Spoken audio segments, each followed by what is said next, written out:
Bonjour tout le monde, ici Jean-Claude Audette de Québec. Aujourd'hui, je voudrais commencer ma petite série sur un autre génie de notre temps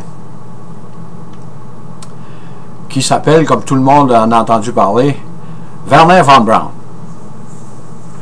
Je prépare cette biographie depuis que j'ai mis en ligne celle de Gustave Eiffel, là, depuis la fin d'août. Faire une biographie, ça me prend peut-être à peu près autour de 3 mois là, pour me documenter comme il faut, là, pour essayer de faire quelque chose d'intéressant. Et Wernher, ben, il y a toutes sortes de choses sur lui. Il est très très connu parce que il est venu au monde en 1912. Ceux dont j'ai parlé auparavant, Gustave Eiffel, c'est un type il était venu au monde en 1832. Et Albert Einstein il est venu au monde en 1879. Mais comme Wernher, Albert, on en parle encore aujourd'hui. Et ma biographie va probablement se diviser en 3 sections. Une première section qui va couvrir son enfance de 1912 à 1932. Et la deuxième section va s'intituler dans le Reich d'Hitler, qui va couvrir la période de 1933 à 1945. Et la troisième section, qui va couvrir, il va y avoir deux sous-catégories là-dedans, là, sa période de flottement aux USA, de 1946 à 1957, et l'étape où il a pris en charge, aux États-Unis, il était nommé en charge du projet d'amener un homme sur la Lune, qui va couvrir de 1958 aller jusqu'à son décès là, en 1977. Donc, pour la première étape, on sait que Wernher est venu au monde le 23 mars 1912 à Wierzit, en Posnanie. Ça, c'était une province prussienne avant la guerre de 14-18. Et cette province-là, après la guerre 14-18, quand les Allemands ont perdu la guerre, ils ont trouvé de rétrocéder cette partie du territoire là, qui allait à un nouveau pays, qui allait s'appeler la Pologne. Et Wernher avait 2 frères, Sigismund et Magnus. Son père était un aristocrate éminent, très connu en politique, et il s'appelait le baron Magnus von Braun. Quant à sa mère, elle était issue d'une famille riche de la province du Holstein, et elle s'appelait Emmy von Quistrup. Et tout au long de l'histoire, on s'apercevra que Wernher était très très près de sa mère, comme Gustave Eiffel l'a été. Et après la guerre de 14-18, son père est obligé de revenir à Berlin avec sa famille parce que ces territoires-là avaient été perdus au profit de la Pologne. Et ils se sont installés à Berlin. Et dès son jeune âge, Wernher était très très très précoce. Même dans un livre, on mentionne qu'il était capable de lire un journal à l'âge de 4 ans, imaginez-vous. Ça veut dire que c'était un autre génie là, que lui de notre temps. Et quand il était très très jeune, il a toujours été intéressé par l'histoire des fusées. Là. Ça l'a toujours intéressé. C'est parti de son jeune âge. Quand il était en 1920 à Berlin, il était né en 1912. Il avait 8 ans. Fait qu'il commençait à se faire il y avait un petit chariot, là. Puis il se faisait des petites fusées avec de la poudre à canon. Qui installait en arrière de sa charrette, mettait le feu là-dedans, puis là, le petit chariot partait. Mais là, son père a eu des plaintes parce que le chariot ne pouvait pas le contrôler. Des fois, il se ramassait dans la cour du voisin, puis ça, ben, les gens de la rue Tiergarten, que ça se passait, ça, à Berlin, il y en a qui n'appréciaient pas ça. Mais on voit que, déjà à cet âge-là, Wernher était un type très, très précoce. Et si on saute en 1922, 1920, il revient en Allemagne. 1922, il était très, très turbulent à l'école, Werner. Parce que probablement que c'était un gars qui n'avait pas d'étudier pour apprendre, là. Il était très, très turbulent. Fait que son père a décidé de l'inscrire au lycée français de Berlin pour, comme pensionnaire, tout en l'instruisant. Il dit, je vais lui faire apprendre le français, ça peut peut-être servir un jour. Et là, Werner s'est classé comme faux. Là, il a décidé d'étudier, puis probablement que son père avait une bonne autorité sur lui. Là. Et en 1923, il rencontre Hermann Hobert. Ça, c'est un professeur de mathématiques qui était originaire de la Roumanie. Il enseignait en Allemagne. Et lui, il avait écrit une thèse sur les fusées à carburant liquide. Et dans cette thèse, il expliquait que possiblement qu'on pourrait atteindre la Lune avec ça. Mais le carburant liquide en Allemagne, c'était juste... c'était, disons, une possibilité, mais très, très lointaine. Ce qui se parlait en 1920, c'était le carburant solide. Parce que ça, c'était plus facile à faire. Mais on va voir un petit peu plus loin que c'est beaucoup plus dangereux. Et en 1926, probablement que sa mère le connaissait très, très, très bien. Je ne dis pas qu'elle n'aimait pas ses autres garçons autant que Werner, mais elle était très, très près de lui. Elle lui a acheté une lunette d'approche. Et ceci a changé littéralement le cours de sa vie. Avec cette lunette d'approche-là, il pouvait regarder la Lune. Puis Werner, ça a toujours été un génie rêveur, comme on pourrait dire. Lui, il a toujours été intéressé par le ciel étoilé, les astres, les planètes. Ça l'a toujours vraiment intéressé, là. Et c'est pour ça qu'avec cette lunette d'approche-là, ça l'a conforté dans ses idées de, éventuellement, se rendre à la Lune avec des fusées. Et dans cette année-là, en 1926, ce que les Allemands ne savaient pas, c'est qu'il y avait un Américain du nom de Robert Goddard, qui lui était déjà rendu aux fusées à combustion liquide. Il était capable d'en envoyer en l'air, puis ça marchait. Ça montait, je pense, peut-être à 1000 d'altitude. Là. Ça montait assez haut. Mais les Allemands n'étaient pas rendus là encore. Fait qu'en 1927, là, l'idée en Allemagne des fusées fait son chemin. Et comme je le disais, on ne connaissait pas l'expérience de Goddard aux États-Unis.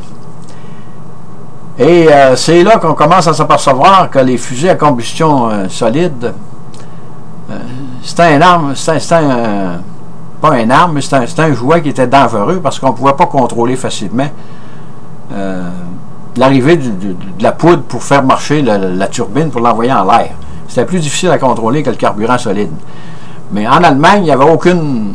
En 1927, il n'y avait absolument rien qui existait sur les fusées à combustion liquide. Et en 1929, son idole de jeunesse, là, Hermann Hobert, publie le manuscrit de 1923, mais beaucoup plus élaboré. Et c'est sûr que là, Werner, ça l'a encore intéressé davantage, là, parce qu'il avait vieilli. Et en plus, il commençait à connaître les mathématiques. Et il commençait à comprendre un peu comment ça marchait. Et ça l'intéressait de plus en plus. Et en 1930, excusez, à l'âge de 18 ans, Werner termine son bac, là. Et déjà, c'était un gaillard qui mesurait 1,83 m, mais il était frisé, puis il a blond, et les yeux bleus. Ça, c'était... un petit peu plus loin, là, dans la deuxième partie, on va voir que le type arien était glorifié par le nazisme. C'était le type arien par excellence. En plus de ça, il était très grand. Il paraissait très, très bien. Et en plus de ça, il était très, très intelligent. Et en 1931, là, Werner était avec un petit groupe, là, qui avait commencé à faire des fusées. Et la fusée Mark I qui appelait, c'est l'une des premières qu'ils ont faites, là.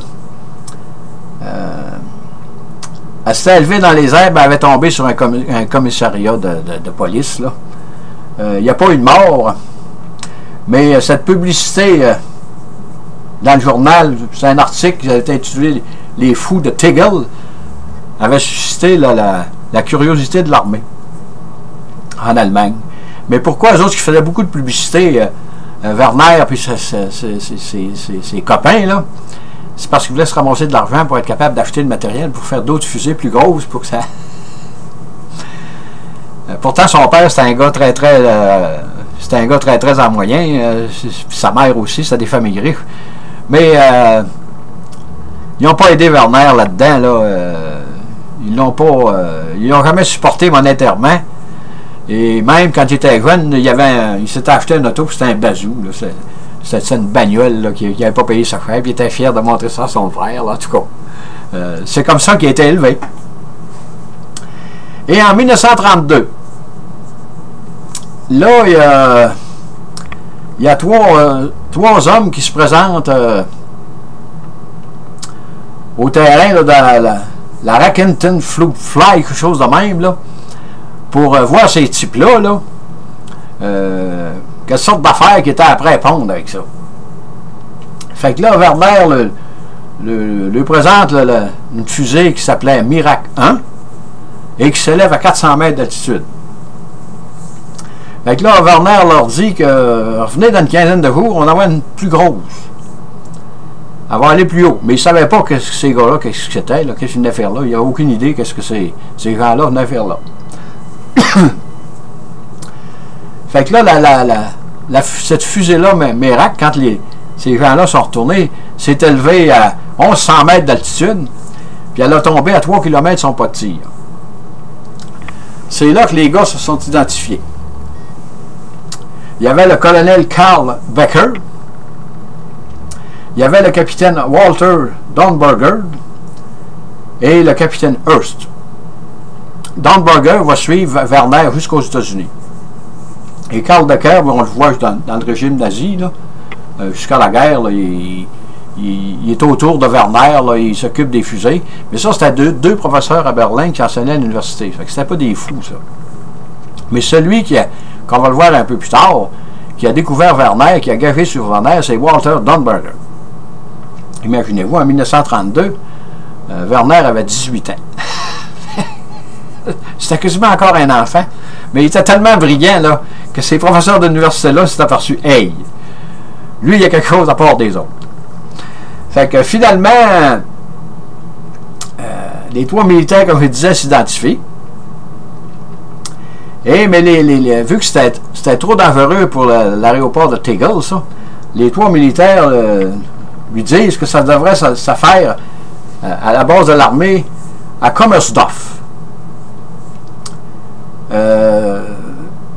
Ceci devrait être très très secret. Et seul Werner a accepté de se rendre à l'aéroport de Kummersdorf là, pour faire l'essai, qui malheureusement fut un échec. Ça n'a pas marché, la fusée a explosé. Mais si on fait un petit retour en arrière, le traité de Versailles, les Allemands avaient perdu la guerre 14-18, et ces militaires-là étaient des professeurs d'université. Et en Allemagne, ben, probablement que dans ce temps-là, les professeurs, c'était des militaires, parce que l'Allemagne, ça a toujours été un pays assez militarisé. Là. Un peu comme aujourd'hui, ils ne le font plus, parce qu'ils ont eu leur leçon. Et ils savaient, eux autres, que ces fusées-là, probablement qu'il y avait de l'avenir dans ça. Mais un avenir lointain. Mais pourquoi est-ce qu'ils voulaient garder ça secret? Il avait dit à Werner que ça venait trop dangereux pour l'aéroport de Tegel, mais dans le fond, le vrai fond de l'histoire, c'est probablement qu'ils ne voulaient pas que les Français sachent ça. Parce que dans le traité de Versailles, les Français, c'est pas des fous non plus, ça. Hein, il avait exigé que l'Allemagne, tous les gros obus qu'il y avait, les armements qui pouvaient tirer des obus à 60 km comme la grosse Bertha, il n'avait plus le droit de faire ça. Il pouvait avoir une petite armée, mais ces armes-là, c'était prohibé. Fait qu'imaginez-vous si les Français avaient su que les Allemands étaient après à travailler avec des fusées, ils voulaient se lancer dans un programme de fusées. Ça n'aurait pas été long, que les Français aient eu vent de ça. Puis ça n'aurait pas marché longtemps. Parce qu'il ne faut pas oublier qu'en dans ces années-là, c'était les Français qui étaient les vainqueurs de l'Allemagne. Et les Allemands étaient soumis par le traité de Versailles au bon vouloir des Français. C'est pour ça que ces militaires-là, ils diraient que ça soit gardé secret. Mais lui, Werner, c'était un rêveur. Peut-être que ses supérieurs ont décidé de ne pas suivre l'armée dans ça, parce que les autres, ils jugeaient que possiblement que ça pouvait devenir une arme offensive. Ça, on ne le sait pas. Je ne l'ai pas lu nulle part. Mais Werner, ça a toujours été un rêveur. Lui, son objectif, depuis qu'il était tout petit, c'était possiblement d'atteindre la Lune avec des fusées. Il a toujours pensé à ça. Hein, voyager dans la Lune, puis en tout cas, aller dans les espaces intersidéraux. Fait que, finalement, Werner a été engagé par l'armée. Et là, il a continué ses opérations au terrain militaire là, de Düsseldorf, pour les militaires. Ceci met fin à ma première... ça, c'était l'enfance de Werner. J'ai mis fin à ma première partie. Et un petit peu plus tard, j'avais émettre en vidéo ma deuxième partie. Sur ce, je vous dis merci, bonjour et à la prochaine.